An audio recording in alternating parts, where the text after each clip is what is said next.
Welcome to this explainer, where we are going to dive straight into the fascinating truth behind Stonehenge. We're stripping away all those viral internet myths to reveal the actual, groundbreaking science. I am so incredibly excited to take you through this today.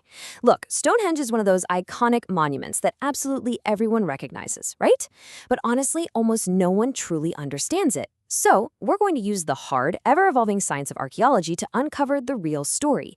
And trust me on this one, the truth is way more captivating than any fiction you're going to read online. Here is our roadmap for today. We're starting off with the fake Stonehenge conspiracy, then we'll separate the folklore of aliens and Druids from the actual facts. After that, we'll trace the real geological origins of the stones, look at exactly how ancient engineers moved these absolute megaliths, and finally, we'll unpack their true purpose. Okay, Section 1, the fake Stonehenge conspiracy. Was it actually built in the 1950s? Let's tackle this massive internet rumor head-on. You've probably seen these viral photos popping up on your feed.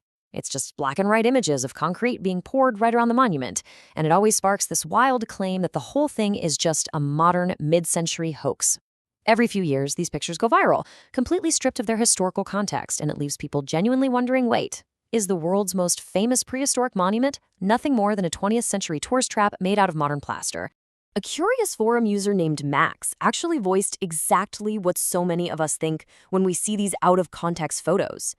He was asking if the stones are literally just layers of plaster. And you know what? It's a perfectly logical question. I mean, when you're staring at a photo of a modern crane dropping a giant megalith into a concrete base, what else are you supposed to think? But as always, context is absolutely everything.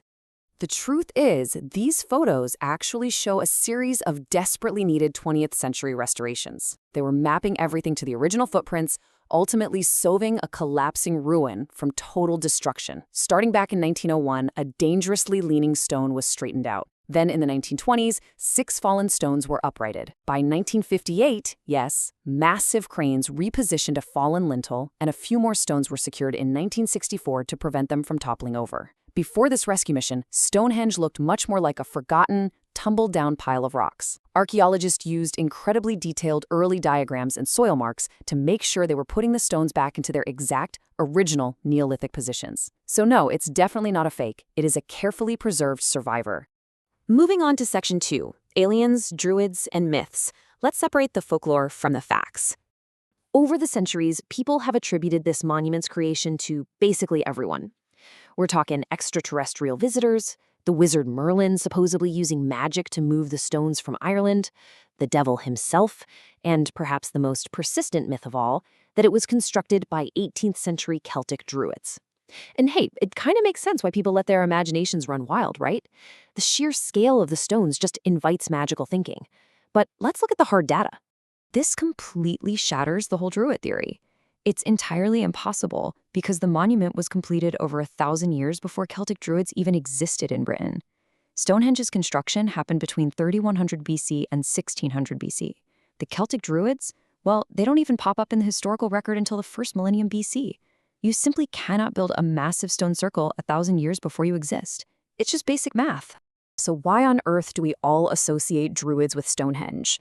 Well, the Druid connection basically exploded in the 18th century for one very modern reason. A researcher needed a sensational hook to get publishers to print his work. Antiquarian William Stukeley couldn't find a publisher for his serious, dry archaeological surveys. So what did he do? He revved up the narrative, tied the monument to the ancient, mystical Druids, who were super romanticized at the time, and boom, his 1740 book became a massive hit. It was literally an 18th century clickbait marketing tactic that permanently skewed how the public sees the site. All right, Section 3, tracing the real stones. Let's look at the fluid science of archaeology and where these rocks actually came from. For decades, experts confidently thought the central altar stone was transported from Milford Haven by boat. But brand new analysis proves the minerals are a total mismatch. Geologists recently analyzed the old red sandstone of the altar stone, expecting its chemical fingerprint to match the coastal quarries of Pembrokeshire. That would have perfectly supported the popular theory that the builders floated these massive stones up the Bristol Channel on rafts. But the mineral data totally wrecked that idea. The calcite percentages are wrong, the barium cements vary wildly, and the zircon morphologies just do not align. Long story short, the stone simply isn't from the coast. Now, what's so fascinating here is how one simple geological discovery completely unravels a widely accepted theory. It turns out the altar stone likely originated from the Wales-England border, entirely disrupting the whole boat transportation hypothesis. Without the altar stone coming from the coast, the evidence for a complex maritime route basically evaporates. It's now heavily believed they moved these massive rocks entirely over land, which is just wild to think about. We also recently learned something incredible. The blue stones came from Welsh quarries dating back to 3400 BC, suggesting they might have actually formed an earlier circle at One Mon before migrating. Soil dating and the distinctive shapes of the stone holes in Wales perfectly match some of the stones at Stonehenge. So it really looks like the builders literally dismantled their sacred monument, packed it up, and dragged it with them across the country when they migrated to Salisbury Plain. Talk about dedication. Which brings us to Section 4, moving the megaliths. How in the world did they pull off these ancient engineering marvels? There are several fascinating hypotheses out there for how you move a 40-ton rock. They range from highly plausible methods, like pulling them on wooden sledges over timber tracks, which, by the way, has actually been successfully replicated in modern tests. Then there's the really clever idea of using precision-carved stone balls as bearings in a wooden track. On the more controversial side, some geologists hotly debate that Ice Age glaciers naturally pushed these massive erratics across the landmass long before humans even got there. And finally, the submerged boat theory, where stones were towed underwater to make them lighter. Though, spoiler alert, in experimental tests, the stone immediately plunged to the bottom of the sea. So, maybe not that one. Incredibly, modern experiments have shown that by utilizing just basic physics, levers and counterweights, even a single person can maneuver a 10-ton block. A retired construction worker named Wally Wallington perfectly demonstrated this. By using nothing but basic wooden levers, establishing solid fulcrums, and applying counterweights, he showed how you can gradually rotate, walk, and tip massive monoliths into an upright position. No massive armies of workers needed, no alien anti-gravity tech, just a stunning testament to the sheer power of human ingenuity and applied physics. Let's move to our final section. Section 5, Stonehenge's true purpose. Was it for healing, honoring ancestors, or preserving memory? We know it wasn't a 1950s concrete hoax or a Druid temple, so why was it actually built? Well, archaeological evidence points to a few really compelling possibilities. First, there's the theory of a Neolithic Lourdes, a pilgrimage site for the sick and injured. This is backed up by an unusually high number of burials in the area, showing trauma and deformity. Then, there's a super strong theory that it was a monument to ancestors, the stone terminus of a grand ritual journey honoring the dead, representing the shift from the impermanence of life, built in wood nearby at Darrington Walls, to the absolute permanence of death, built in stone. And of course, the undeniably precise astronomical alignments with the midsummer and midwinter solstices prove that it functioned, at least in part, as a monumental calendar. But there is another brilliant theory that proposes it acted as a mnemonic center.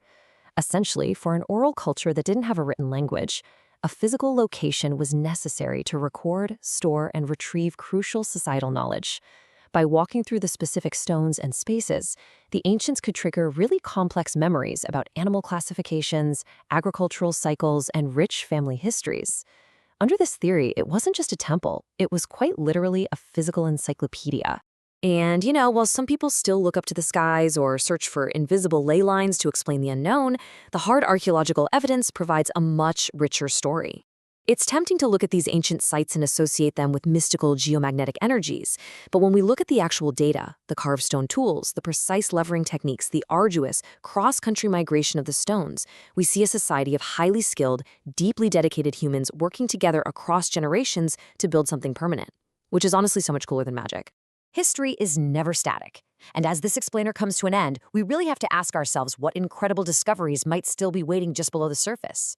Just in the last few years alone, high-tech underground mapping has revealed massive, previously hidden ritual monuments entirely surrounding Stonehenge. As our technology evolves, our understanding of the past transforms right along with it. So, what do you think is the most compelling theory we covered today? Thank you so much for joining me on this deep dive into the megaliths, and remember, keep questioning the past.